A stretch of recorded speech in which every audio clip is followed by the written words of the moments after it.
This photograph was taken inside a Moscow courtroom in 2016.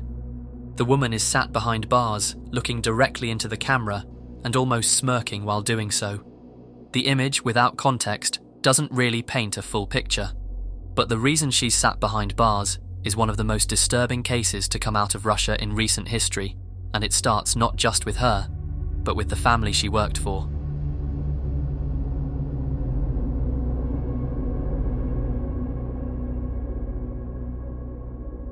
The woman in the image is Gulchera Bobokolova.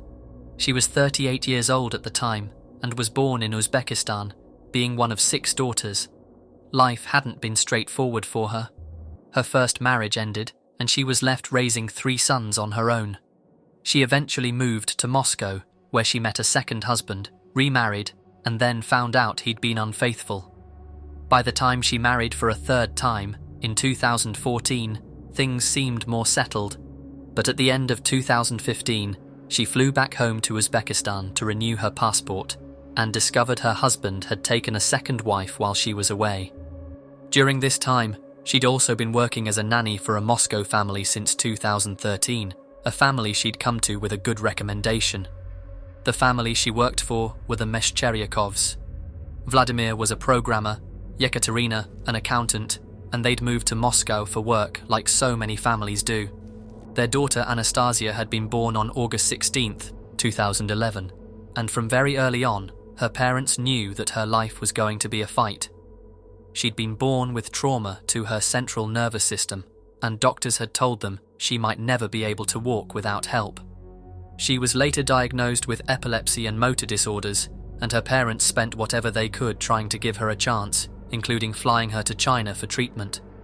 At the time of February 2016, they were making plans to take her to Germany for surgery. The family later said they'd seen no problems with Bobokolova at all, and that she was like family to them. So, on the morning of February 29, 2016, Vladimir and Yekaterina left the flat as usual, taking their older child with them, leaving Bobokolova alone with Anastasia. But little did they know that that would be the last time they would see her alive. You see, in the weeks leading up to this day, Bobokolova's state of mind had been deteriorating. She'd reportedly been hearing voices and had also been in contact with ISIS militants who were also encouraging her son to travel to Syria to fight for them. Her 3rd husband was later arrested in Tajikistan over his own connections to those same groups. Whether it was her mental state, those extremist influences, or both. By the morning of February 29th, she wasn't the same woman the Meshcheryakovs thought they knew. She waited until the flat was empty. Once the family had gone, she killed Anastasia. She then set fire to the flat and left. At 9:30 a.m., local firefighters received a report of a fire on Narodnoye Opolchenie Street. They arrived 8 minutes later, and by just after 10 a.m. the fire was out. What was left of the flat was almost completely destroyed. Inside, investigators found the remains of Anastasia, but her head was missing. By that point, Bobokolova was already gone. She took a taxi to the Oktyabrskoye Pole metro station in northwest Moscow. When she got there, she laid a prayer rug on the ground, knelt down, and began to pray. Police officers approached her and asked to see her documents. Instead, she reached into a bag and pulled out the severed head of Anastasia, holding it up in front of them, telling them she had killed the child and was going to blow herself up. She then began walking up and down outside the station for around 20 minutes. Witnesses described seeing her dressed in black, screaming Allahu Akbar, "I am a terrorist, and I am your death," carrying the head the entire time. Police closed off one of the station exits, evacuated the nearby shops, and cordoned off the surrounding streets. She was arrested at 12:40 p.m, and it was later confirmed that she had no explosives on her. Inside the court, she accepted her guilt and told the judge that Allah had ordered her to do it. Later, she gave a different reason entirely, saying she'd done it as revenge against Putin for ordering airstrikes in Syria, saying that Muslims were being killed and that she wanted Putin to answer for it.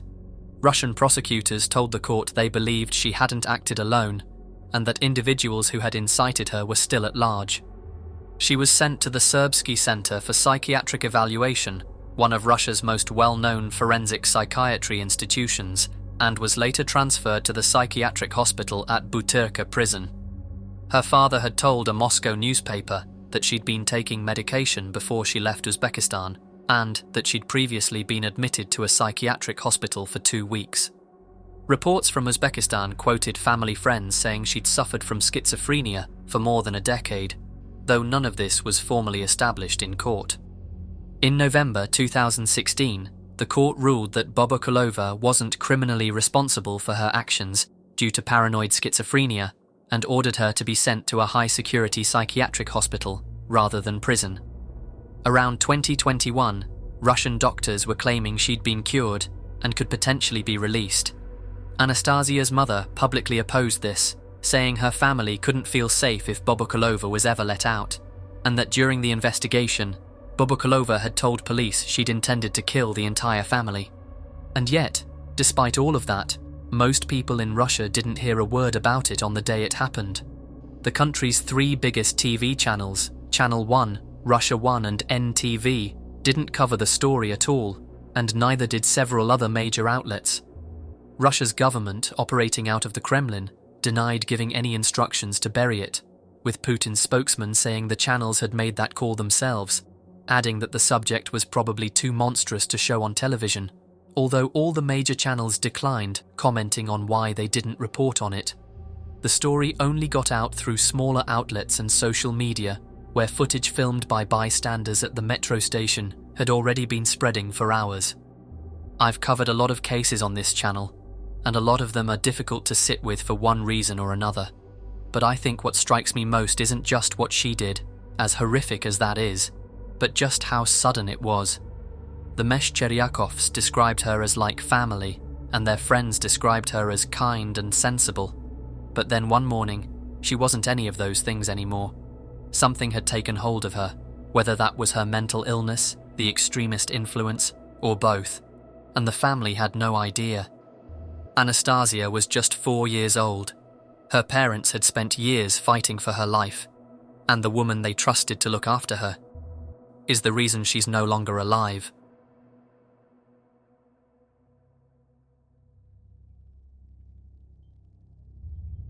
This image shows the day of a young man graduating from college, posing for what should have been one of the best days of his life. But behind those eyes, this man had been battling a worsening mental health crisis, one that the people closest to him could see getting worse, but couldn't stop. And one night in November 2009, he walked out of his parents' house into the middle of a blizzard, barefoot, and simply vanished. His family searched for him for 10 years, and when his body was finally found, it was exactly where his mother had always feared it might be.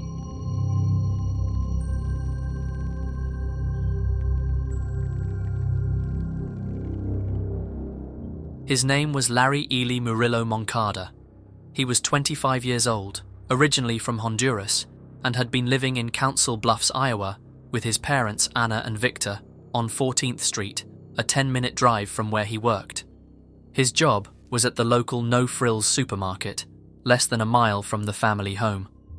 By 2009, Larry had been dealing with depression and anxiety for some time, and was on prescription medication to manage it.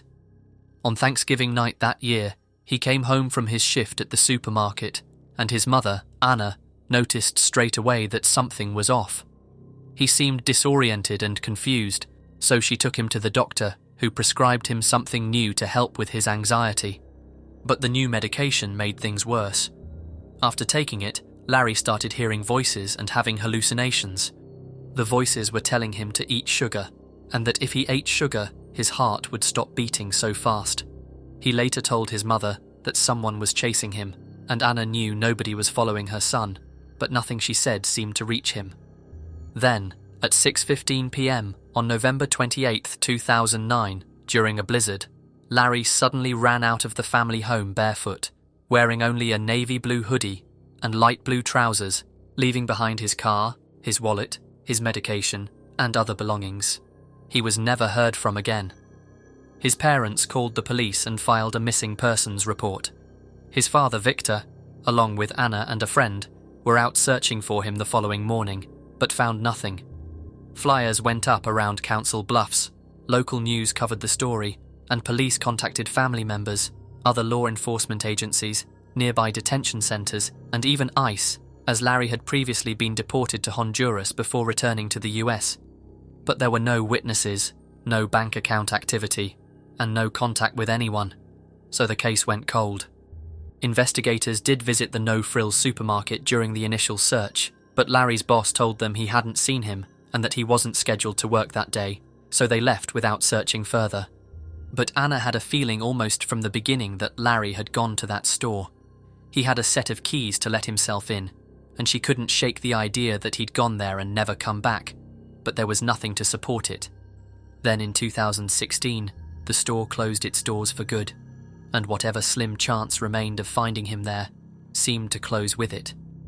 Then, on the morning of January 24th, 2019, 10 years after Larry had vanished, contractors arrived at the now vacant No Frills store to dismantle the remaining shelves and cooler units ahead of a renovation. When they pulled the coolers away from the wall, they found human remains wedged upside down in an 18-inch gap between the back of a 12-foot-high cooler unit and the wall. The body was so badly decomposed that a visual identification wasn't possible, but the blue clothing on the body matched exactly what Larry had been wearing the night he disappeared. 6 months later, in July 2019, DNA from his parents confirmed what investigators had suspected from the moment they found it. It was Larry. What investigators pieced together was that Larry had let himself into the store that night using his keys. It wasn't unusual for employees to climb on top of the cooler units, as they were used for storage, and staff would sometimes go up there to take unofficial breaks away from the shop floor. Larry had likely gone up there that night, maybe to find somewhere quiet, while his mind was in the state it was in. Whilst he was sat up there, he must have fallen 12 feet down, head first, into the 18-inch gap between the back of the cooler and the wall. Upside down in that narrow space, he wouldn't have been able to turn himself around, push the heavy units away, or get back up. And compressors on the coolers were loud enough that any cries for help would have been completely muffled. The store stayed open until 2016. For at least 7 years, shoppers had been coming in and out of that supermarket, picking up their groceries and standing just feet away from where Larry was. And some of them knew something wasn't right.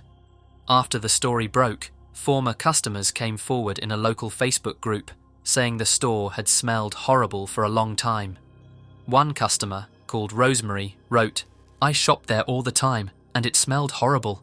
I even asked the butcher one time if the back area was dirty with dried blood from cutting the meat, and he said no, it was really clean. It smelled for a long time."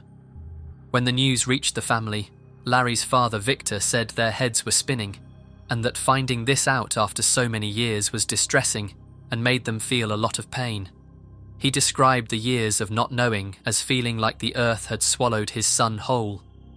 As for Anna, she was right all along.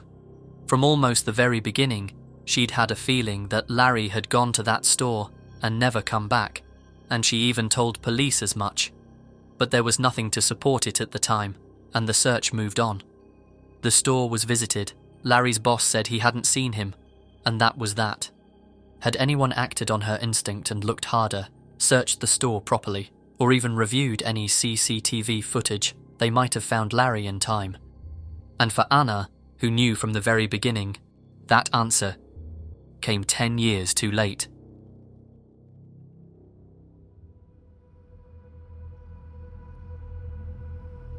This is a photograph of a cabin built about 8 feet off the ground, and it looks like something out of a fairy tale. It's located miles up the middle fork of the Snoqualmie River, deep inside the Mount Baker Snoqualmie National Forest in Washington state, and for years, hikers in the area had been talking about it. A rumor, something so well hidden in the trees that you wouldn't notice it until you were right on top of it.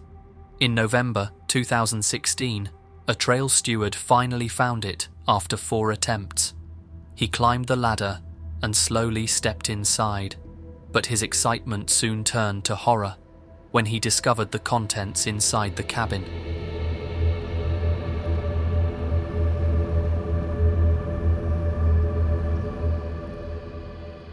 For years, the cabin had been known to people who used the trails in that part of the forest. Hikers had talked about it and passed it around in conversation, and Forest Service officials had actually been aware of it for around 7 years before anyone looked inside it properly.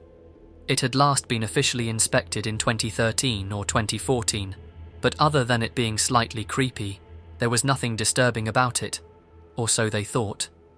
In November 2016, a trail steward for Washington's Department of Natural Resources named C.J. Jones decided to find it. He'd heard about it through the hiking community and had a practical reason for looking. A paving project was being planned for the road leading into that part of the forest, and he wanted to locate the cabin and check for hazards before easier access brought more people through. He searched 4 times on his own, and a DNR volunteer made 2 additional trips separately.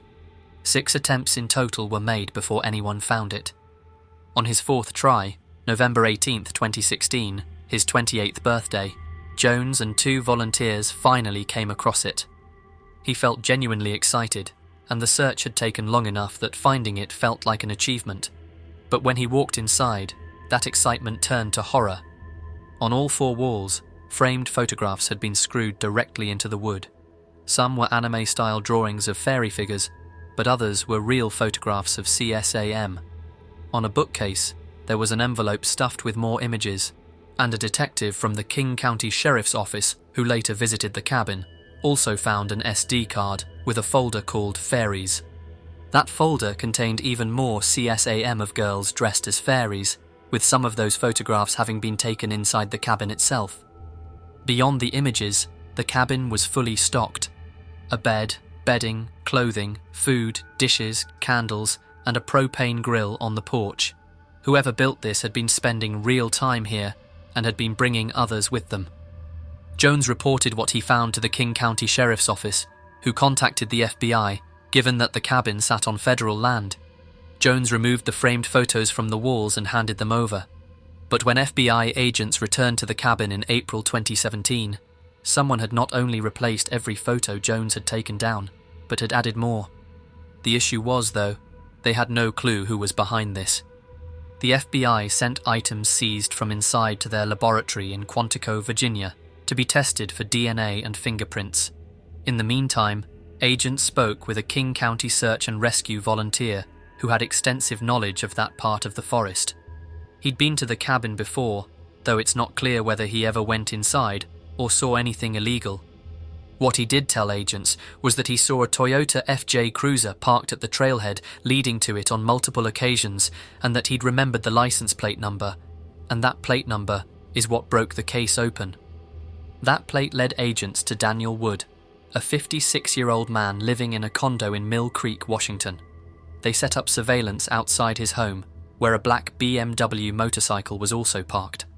Agents collected DNA from the motorcycle's handlebars, and later from a paper cup Wood had drunk from and left behind while under surveillance.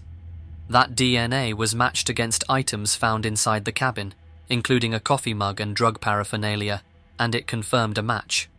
In February 2018, the FBI searched Wood's condo and found thousands of images on a memory card containing CSAM. They also found photographs on his devices showing the interior and exterior of the cabin and the path leading to it. Wood had no prior criminal record and was charged with 2 counts of possession of depictions of minors engaged in CSAM and was issued a summons to appear in court. In November 2018, Wood pleaded guilty to possession of CSAM and attempted viewing of CSAM as part of a plea deal.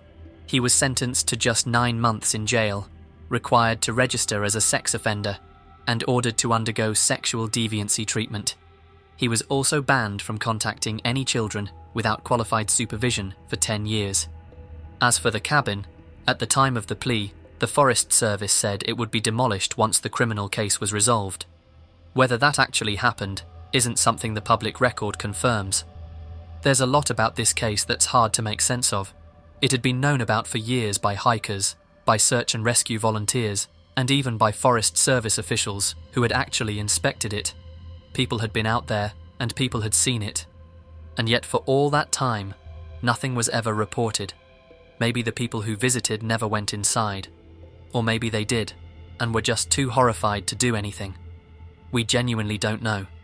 What we do know is that somewhere in those woods, miles from anywhere, someone built a structure that looked like it belonged in a fairy tale and used it for something that couldn't be further from one.